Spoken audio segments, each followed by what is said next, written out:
So here we are, as promised, my final power rankings for the NFL season.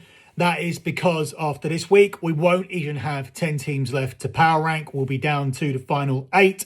So it will be completely pointless. Some would argue it's already pointless because we have our seedings all figured out. But this year, more so than any, I do feel it's worth doing this because the order of the seedings absolutely does not reflect the order that I'm going to give out for my power ranking. So without any further ado, here are my final NFL power rankings for the 25-26 season. At number 10, I have my Green Bay Packers. I actually do think we'll get past the Bears at the weekend, but I do think the journey will end there. Micah Parsons is too big of an injury. That's too significant. This team absolutely needed him to make a run in the postseason. And without him, I think it will be a case of winning against the Bears and then going out in the next round. At number 9, we have the Bears. I have the Bears ahead of the Packers because if they can get past us at the weekend, then they could potentially make a run, as they will be the number 2 seeds in the NFC. They have another home game after they play the Packers if they get through, and they could even play at home throughout if the Seahawks get eliminated in the divisional round. So because of their seeding position, you have to look at the Bears as an option here for number 9. At number 8, this is probably the biggest shocker on the list. I have the Denver Broncos. I am not convinced at all by the Denver Broncos. They played bad teams too close. The defense are overrated, and the quarterback isn't a quarterback who's going to win you the Super Bowl. Now, I know that's rich because Jalen Hurts won a Super Bowl with the Eagles, but I don't think it's going to happen here with the Broncos. Too many question marks about this team. I have them being eliminated in the divisional round. At number 7, I just mentioned them. I have the Philadelphia Eagles. I'm not convinced by the Eagles at all. The defense keeps them in games. The quarterback isn't good enough, and you haven't been able to get Saquon Barkley going. I absolutely hate this coach and his smug prick face, and I cannot wait for the Eagles to be eliminated. I don't want to see the Eagles in the Super Bowl, and I don't think I'll have to see the Eagles playing in the Super Bowl. At number 6, we have the New England Patriots. They haven't faced a very difficult schedule, which raises question marks about them. Now, you can only beat who is in front of you. I understand that.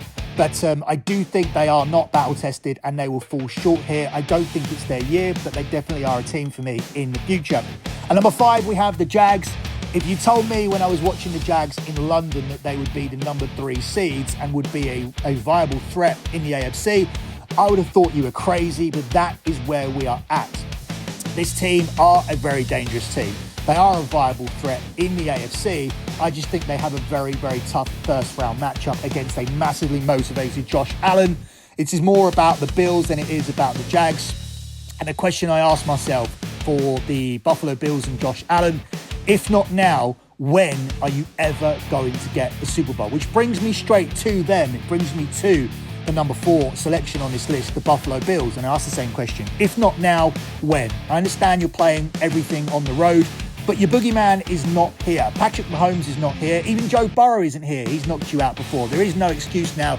Yes, you have to go on the road, but I genuinely believe that the Bills can find a way to beat every single team here in the AFC. Apart from one, and they are in at number 3, and that is the Houston Texans.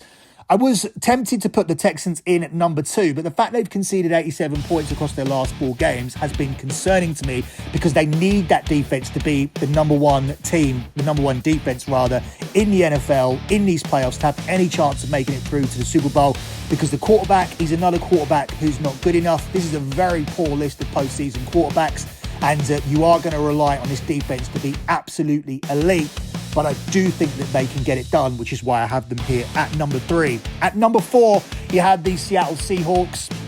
They have home advantage throughout all the way till they get to Santa Clara, and they have experience of having a very positive result at Santa Clara. But I have question marks about Sam Darnold. Can he win the big games? You'll probably say, well, he just did win a big game. They are the number 1 seed. Well, that wasn't down to Sam Darnold and a reliance on Darnold. That was down to your elite defense, who will still be elite in the playoffs, which is why I have them high as number 2.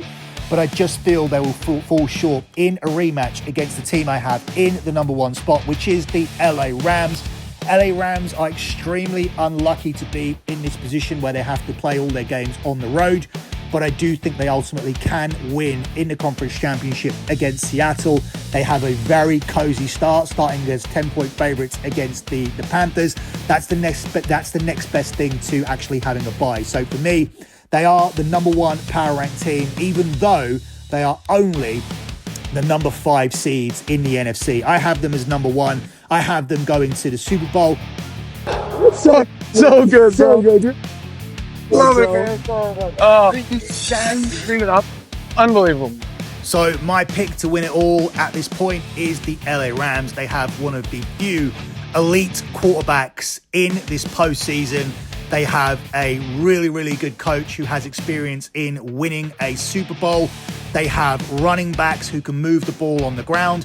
They have a solid defense. And in my opinion, they have the best 2 receivers in the postseason in Devontae Adams and Puka Nacua.